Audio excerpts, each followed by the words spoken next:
As 2016 was drawing to a close and everybody was scrambling to compose their end-of-year best-of lists, a task I do not envy them, by the way, considering how many great games came out last year, I figured there'd be little value in me making one such list. So instead, I decided to run through all the games I'm looking forward to playing this year. Now, understand I'm not advocating for you to buy any of these games, since they aren't actually out yet, and even the ones I've played are not even close to finished. For that same reason, I'm also not ranking them in any way. Ultimately, the only criterion for a game being on the list is my personal interest in it, but I've tried to keep things varied, and I'll do my best to explain what makes each one compelling to me as I go along. I'd like to start with a game whose developer, Supergiant Games, I hold in very high regard, because the only two games they've made up to this point are amazing in close to every respect. While I played Bastion mostly for the story, well, fine for the narration, Transistor is actually one of my personal favorites of all time. Supergiant's thing seems to be to never make the same game twice. In fact, apart from a few mostly artistic signature details, there's not much, certainly not mechanically, to betray the fact that Bastion, Transistor, and the upcoming Pyre all hail from the same studio. Pyre then seems to essentially be a redemption story told by way of religious soccer, and that's every bit as interesting as it sounds.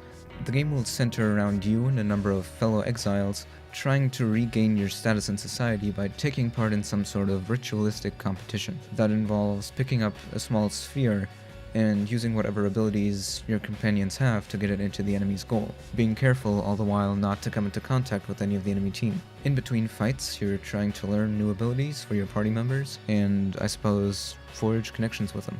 The first thing I thought when I saw the battle system was that it would be perfect for multiplayer integration, and lo and behold, not that much later it was announced as a feature.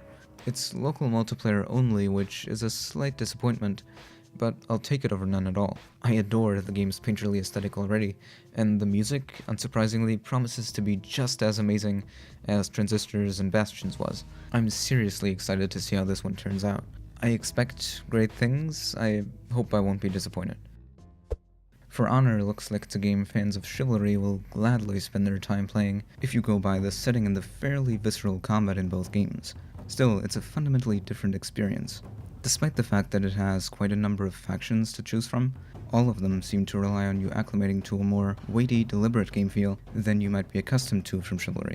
Additionally, as much as I like Chivalry, that game only had so much depth, whereas For Honor appears at least a little more complex, offering some decent class variety and a host of impressive-looking finishing moves, as well as a much different way of defending, just to name a few.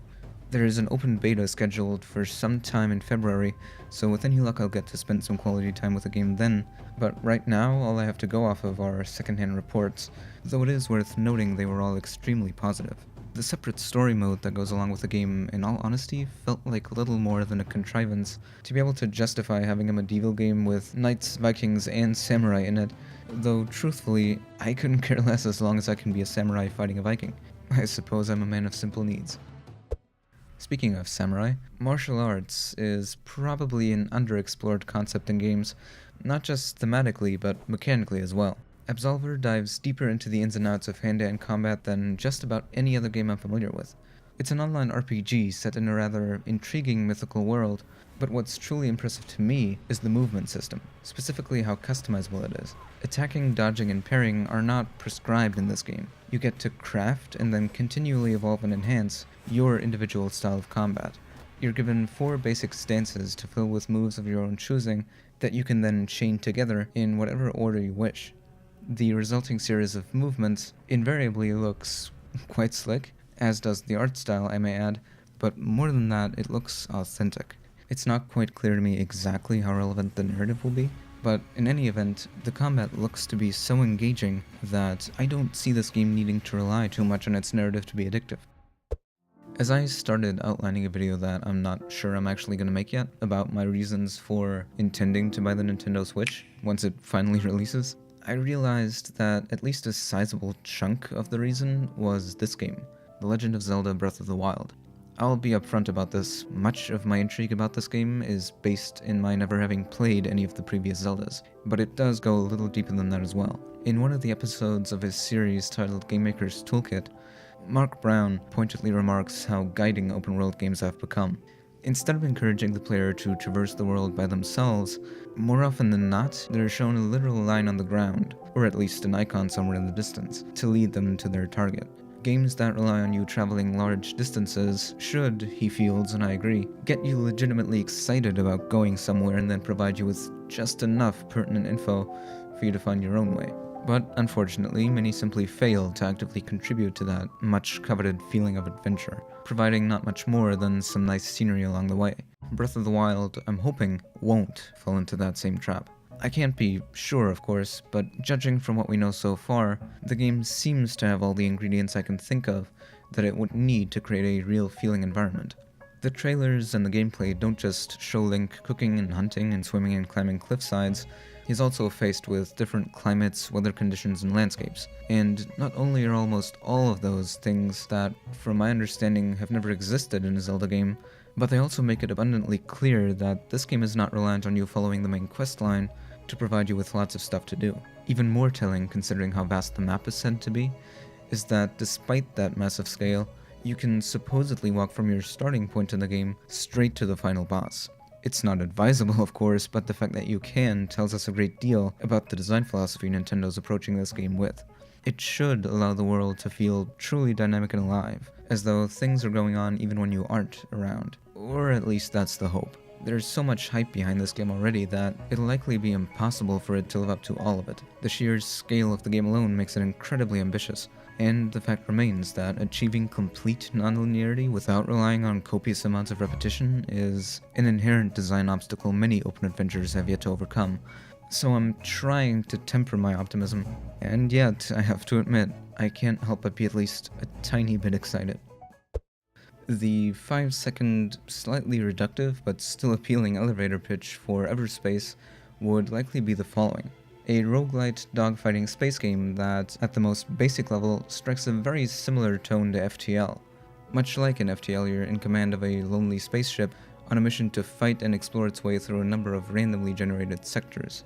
Every time you die, you retain the currency you've gained during the run, which you'll then use to improve various aspects of your existing ship, or to buy new ones with the goal of making it that little bit further next time around.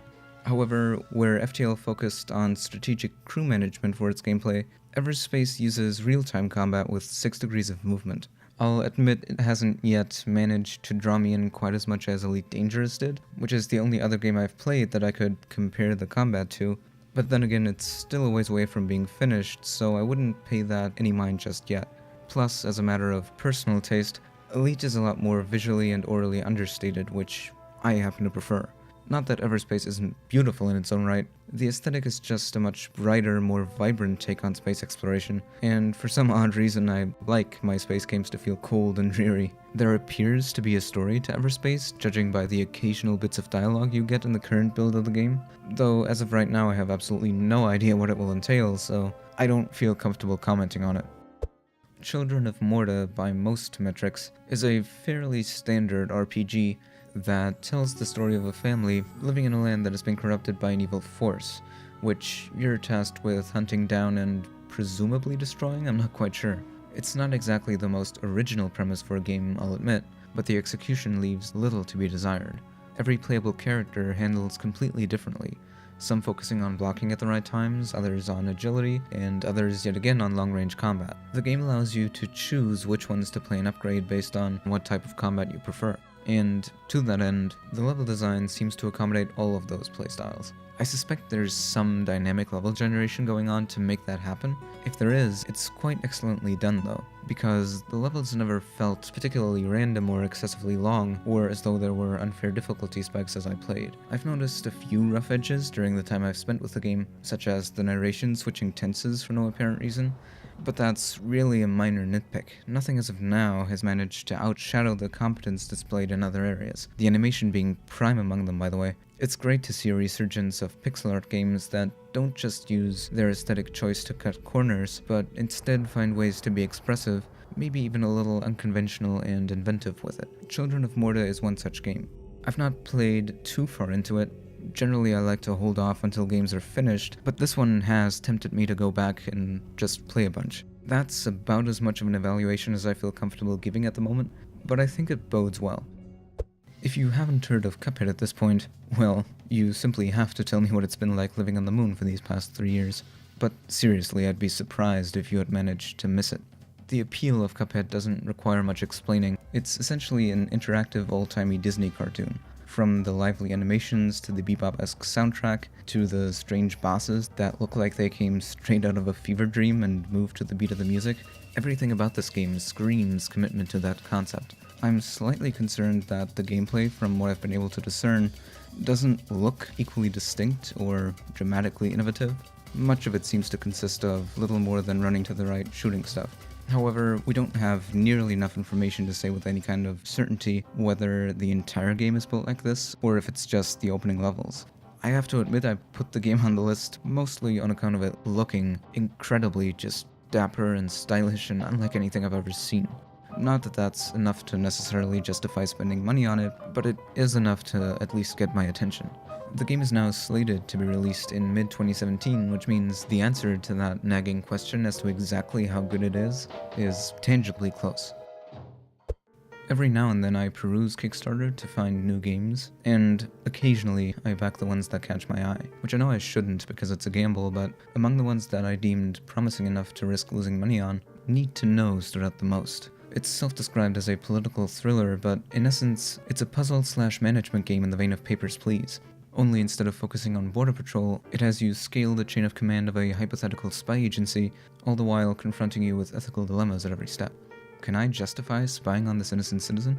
Do I use the knowledge I've gained for my own benefit by selling it to an interested party, or do I leak some of the stuff I find unethical to the press? In a sense, the idea of it reminds me of a game that came out earlier in 2016 by the name of No Pineapple Left Behind. The premise of that game, similarly, was a harsh outlook on the efficacy of systemization, in that case of the school system. A friend of mine and fellow reviewer by the name of Ry Rowan felt that the game lacked depth in a variety of ways, and had little to offer besides its superficial criticisms. Need to Know, on the other hand, might just turn out to be what No Pineapple Left Behind wasn't. A game with a strong message, in this case a political one, and much more crucially, the mechanical depth to back it up. I'm not yet sure if that message will be an unequivocal mass surveillance sucks, or if it'll let you figure out the benefits and pitfalls of it for yourself. Personally, I'd probably prefer the latter, but either way, it seems like a game to look out for. The last game I'd like to mention is Starr Mazer. This game is special because it's an unconventional combination of mechanics, and as Overwatch has sufficiently proven, that can be a very enticing thing indeed if done right. Starr Mazer is a melding of arguably two of the oldest genres in existence, half a point-and-click game, half a shoot-'em-up. As such, I would imagine that it plays on a lot of nostalgia heartstrings. It doesn't for me personally, but I still appreciate the attempt to make a holistically old-school game that uses several elements as opposed to just one, namely pixel art, to construct its main selling point out of. According to the developer, both the combat encounters as well as the story bits will be procedurally generated. I tend to be reasonably skeptical when it comes to randomly stitched together gameplay elements, and taking that same concept and applying it to the story, well, that's another source of uncertainty unto itself. But I can't argue with the amount of replayability that procedural generation can offer. And if only because I've never seen one, I am curious to play a point-and-click adventure based almost solely on an algorithm. Incidentally, Ken Levine, the man responsible for creating the stories of System Shock 2 and the Bioshock games, has apparently been exploring the idea of systemized, replayable stories, something he calls narrative Legos, for quite a while now. And if he believes it can be done, frankly, who am I to disagree? At least I'm hesitant to until there's an actual game to critique. All things considered, 2017 is already shaping up to be a year steeped in excellent games, but even so, it's often the unexpected gems that end up being the most distinct. And, especially with the Switch releasing this year, we're bound to have at least a few more of those than usual. You should take everything I've said with a grain of salt just the same though. I'm not saying any of these games will necessarily turn out great, I just think they have the potential to, and I did my best to focus on that aspect. That's why I didn't go into too much detail about how any of these games might fail either. I just want to make clear, I'll reserve judgment until I can actually get my hands on the games in question, and I suggest you do the same. Also, this is by no means a comprehensive list, so I'm curious, which games would you have chosen for it? Is there perhaps a game that you think I overlooked? If so, feel free to let me know. And while you're at it, any feedback you might be able to give me as to what you thought about the video would, of course, be highly appreciated. Otherwise, thank you very much for watching, and I'll see you soon.